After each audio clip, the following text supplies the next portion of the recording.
All right, we are continuing our EE4 notes, but now we're not talking about distributed property. Let's talk about factoring. What is factoring?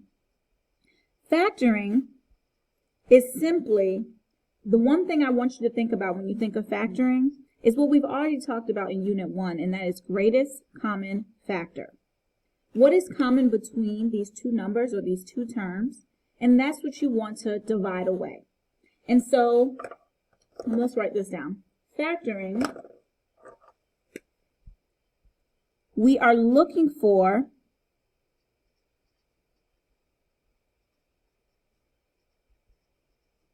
a common factor.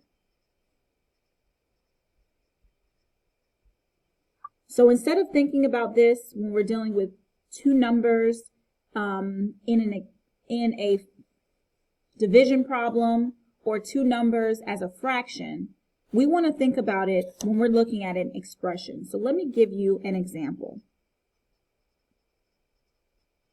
If I had the numerical expression 25 plus 40, and I wanted to factor this, what I need to ask myself is, what is the greatest common factor of these two numbers?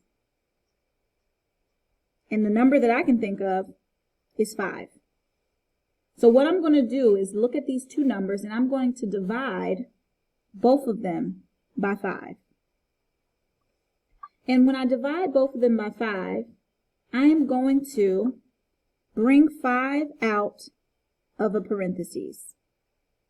So when you look at this, you may think, whoa, that looks almost like I'm about to use distributive property. That's another thing about factoring. Factoring is the opposite of distributive property.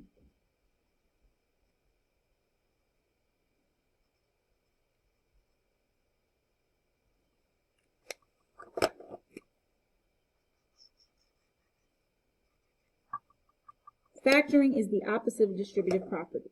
So now, after I divide, 25 divided by 5 is 5, and 40 divided by 5 is 8. So we've taken the expression 25 plus 40, divided out a 5, factored out a 5, and now we have a new expression, 5 times 5 plus 8. So now to check, will we get the same answer if we did our distributive property? Well, let's see.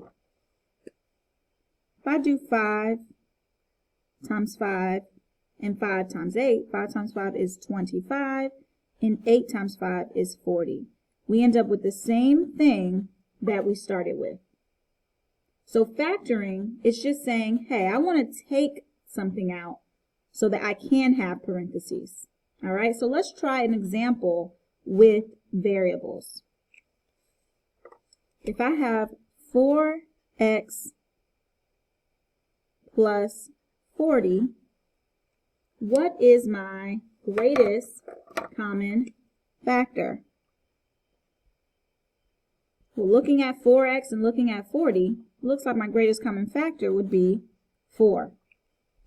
So once again, I'm going to divide out a 4 from both of my terms. And when I divide that out, I'm also going to bring it outside of my parentheses. And now I can go ahead and divide. 4x divided by 4 leaves me with 1x. I could just put x alone. I don't have to put 1x because it's kind of redundant. 40 divided by 4 is 10. So once again, just to make sure we understand, this is the answer, and this is the answer after we have factored. If we want to check our answer to make sure that it is equivalent to the original expression, we can use our distributive property. 4 times x is 4. 4 times 1x is 4x. And 4 times 10 is 40. We have the same answer we had when we started. This is just the factored version of the original. All right, we can do one more problem just to check for understanding, to make sure you got it. And that problem is 11x plus 55. 11x plus 55. So you know what I'm about to ask about. What is our greatest common factor? Think about it. Our greatest common factor would have to be 11. So what am I going to do with that 11? I'm going to divide it from each of my terms and bring it on out of the parentheses. 11x divided by 11, I'm left with 1x. I don't need to put 1 because I know it's 1x. And 55 divided by 11 is 5. So if I want to check, so now we know our final answer for the factored version of the expression is this. But if I do really want to make sure, is my answer correct? I can distribute and check.